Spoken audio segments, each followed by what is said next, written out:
اب میں آپ کے سامنے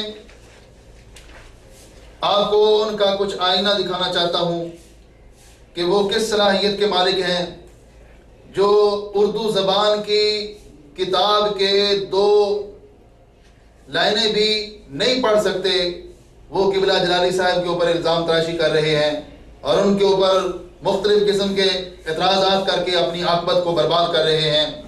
میں اس وقت آپ کے سامنے وقار علی کے کچھ الزامات آپ کے سامنے پیش کرتا ہوں جو اس نے قبلہ ڈاکٹر صاحب کے اوپر لگائے۔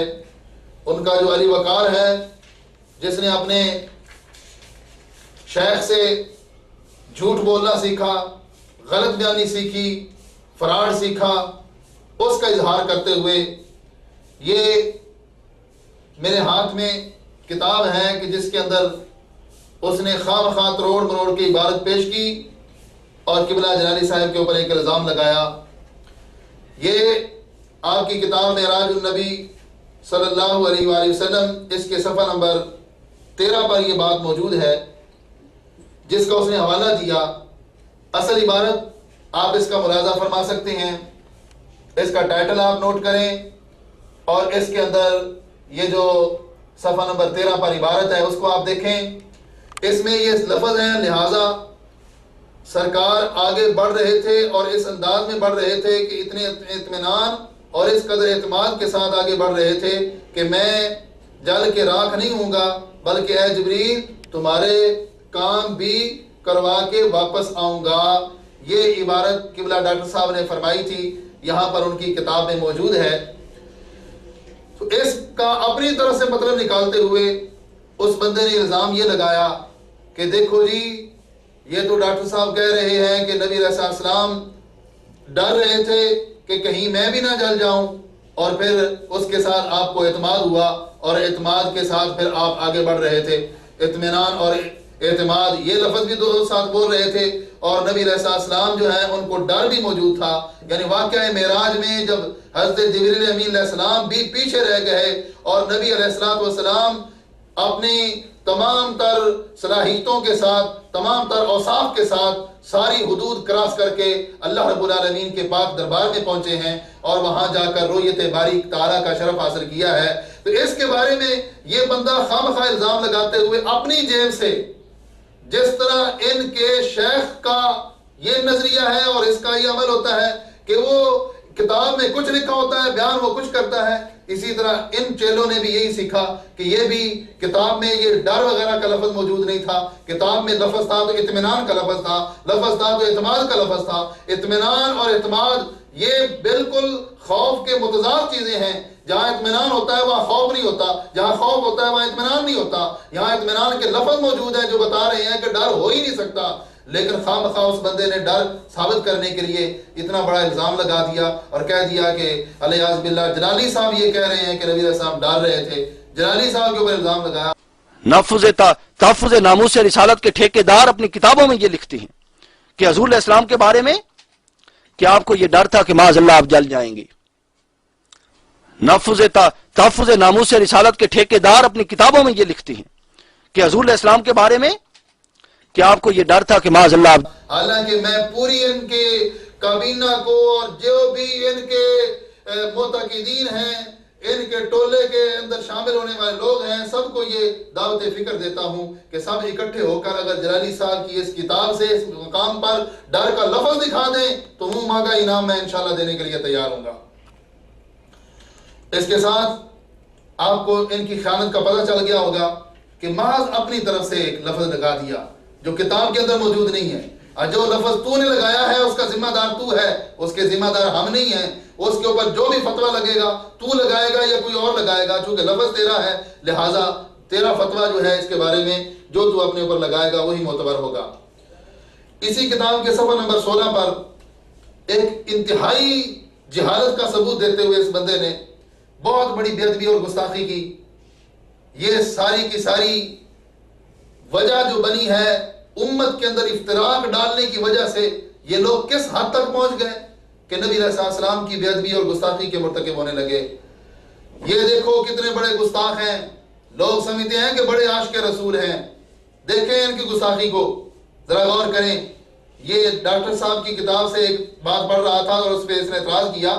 وہ بات یہ تھی کہ آپ دیکھیے حضرت موسیٰ علیہ السلام مشورہ دینے والے ہیں، اگر 5 کا مشورہ انہوں نے نہیں دیا اور پھر انہوں نے مزید 5 تخفیف کرانے کا دیا ہے، تو اس نے یہاں پر یہ لفظ بولے کہ یہ دیکھو جلالی صاحب کہہ رہے ہیں کہ موسیٰ علیہ السلام نے نبی علیہ السلام کو مشورہ دیا، ہمارے آقا کو مشورہ دیا.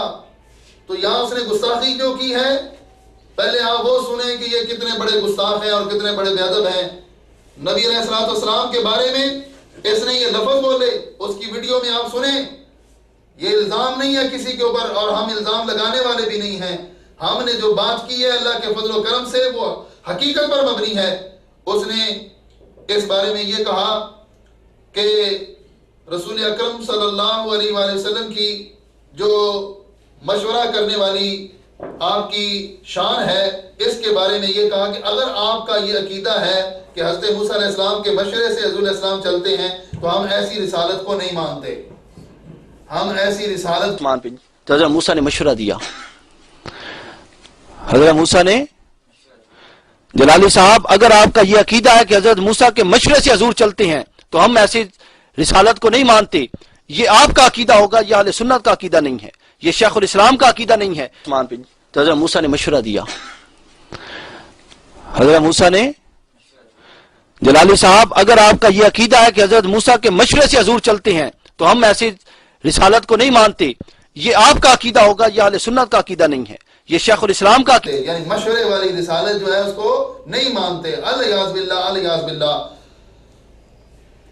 یہ آگے کہتا ہے کہ یہ آپ کا عقیدہ ہوگا، یہ اہل سنت کا عقیدہ نہیں ہے، یہ شیخ الاسلام کا عقیدہ نہیں. جلالی صاحب اگر آپ کا یہ عقیدہ ہے کہ حضرت موسیٰ کے مشورے سے حضور چلتے ہیں تو ہم ایسی رسالت کو نہیں مانتے، یہ آپ کا عقیدہ ہوگا، یہ اہل سنت کا عقیدہ نہیں ہے، یہ شیخ الاسلام کا عقیدہ. جلالی صاحب اگر آپ کا یہ عقیدہ ہے کہ حضرت موسیٰ کے مشورے سے حضور چلتے ہیں تو ہم ایسی رسالت کو نہیں مانتے، یہ آپ کا عقیدہ ہوگا، یہ اہل سنت کا عقیدہ نہیں ہے، یہ شیخ الاسلام کا عقیدہ ہے. یہ اس نے تبصرہ کرتے ہوئے کہ حضور علیہ السلام کو جو مشورہ دیا گیا ہے یہ جلالی صاحب کا اپنا عقیدہ ہے. حضور علیہ السلام کو مشورہ دینے والی جو رسالت ہے وہ آپ کی رسالت ہم نہیں مانتے. حالانکہ یہ رب کا پاک کلام بیان فرما رہا ہے. 4 پارہ ہے، میرا رب یہ فرماتا ہے وَشَاوِرْهُمْ فِي الْأَمْرِ، وَشَاوِرْهُمْ فِي الْأَمْرِ. کاش کہ ان لوگوں کو قرآن مجید کی تلاوت نصیب ہو جاتی. یہ تو موسیقی کی دھن پہ ہر وقت گانے سننے والی قوم ہے، ان کو قرآن پاک کی لذت کیسے نصیب ہو سکتی ہے؟ قرآن پاک کے 2 لفظ اس نے پڑھے ہیں تو وہ بھی غلط پڑھے ہیں. اب دیکھو کہ قرآن مجید میں اللہ تعالیٰ کیا ارشاد فرماتا ہے وَشَاوِرْهُمْ فِي الْأَمْرِ، کہ محبوب آپ ان کے ساتھ مشاورت کیجئے، مشورہ کیجئے. مشورہ کرنے کا اللہ تعالیٰ پاک کلام کے اندر حکم ارشاد فرما رہا ہے. یہ سورہ آل عمران ہے اور اس کے اندر یہ آیت مقدسہ موجود ہے فَبِمَا رَحْمَةٍ مِّنَ اللَّهِ لِنْتَ لَهُمْ. یہ سورہ آل عمران کی آیت نمبر 159 ہے. وہاں پر یہ موجود ہے کہ محبوب شاورہم فی الامر، آپ صحابہ اکرام کے ساتھ معاملات میں مشورہ کیجئے. اللہ تعالیٰ مشورے کا حکم دے رہا ہے اور نبی علیہ السلام نے کئی معاملات میں صحابہ اکرام سے مشورہ کیا ہے. سیدنا صدیق اکبر سے، سیدنا فاروق اعظم سے بدر کے قیدیوں کے بارے میں مشورہ کیا، بدر کی جنگ کے بارے میں مشورہ کیا گیا.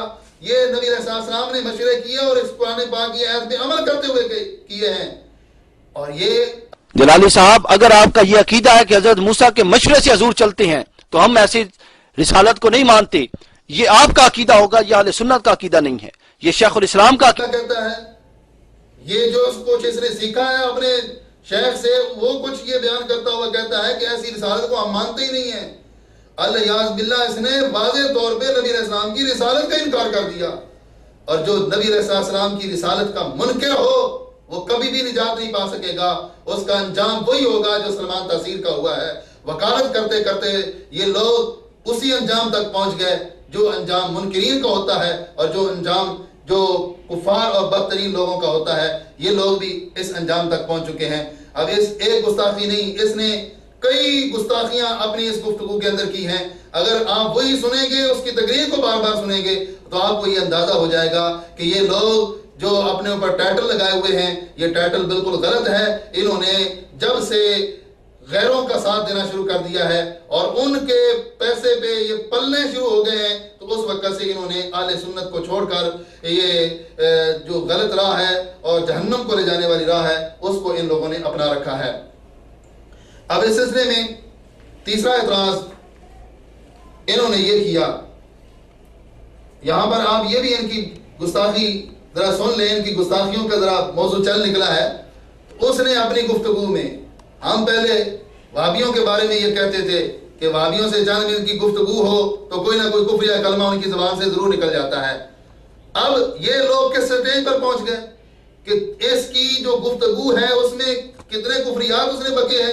دیکھو، ایک تو نبی علیہ السلام کی رسالت یعنی مشورے والی رسالت کا اس نے انکار کر دیا، اور دوسرا یہ اس نے کہا کہ رسول پاک صلی اللہ علیہ وسلم نے ساری عمر مشرکوں میں گزاری، ان میں رہے، اٹھے بیٹھے، ان میں کھایا، ان سے نکاح کیے، پھر جا کر اپنے کردار سے بدلا. یہ 5 نمبر آپ سماعت فرما سکتے ہیں. یہاں پر الزام لگاتے ہوئے کہ ساری عمر آپ نے مشرکوں بے وقوفانہ جاہلانہ باتیں ہیں مولویوں کی. حضور علیہ السلام نے تو ساری عمر مشرکوں میں گئی. حضور علیہ السلام ان میں رہے، ان میں اٹھے بیٹھے، ان میں کھایا پیا، ان کے شادیاں نکاح کی حضور علیہ السلام نے. بے وقوفانہ جاہلانہ باتیں ہیں مولویوں کی. حضور علیہ السلام نے تو ساری عمر مشرکوں میں گئی. حضور علیہ السلام ان میں رہے، ان میں اٹھے بیٹھے، ان میں کھایا پیا، ان کے شادیاں نکاح کی حضور علیہ السلام نے. حالانکہ یہ کتنا بڑا الزام ہے نبی علیہ السلام کی ذات پاک پر. اللہ تعالیٰ ارشاد کہ جو مشرک مرد ہوں ان کے ساتھ ان کے ساتھ مومن عورتوں کا نکاح نہیں ہونا چاہیے، اور جو مومن مرد ہوں ان کے ساتھ مشرک عورتوں کا نکاح نہیں ہونا چاہیے.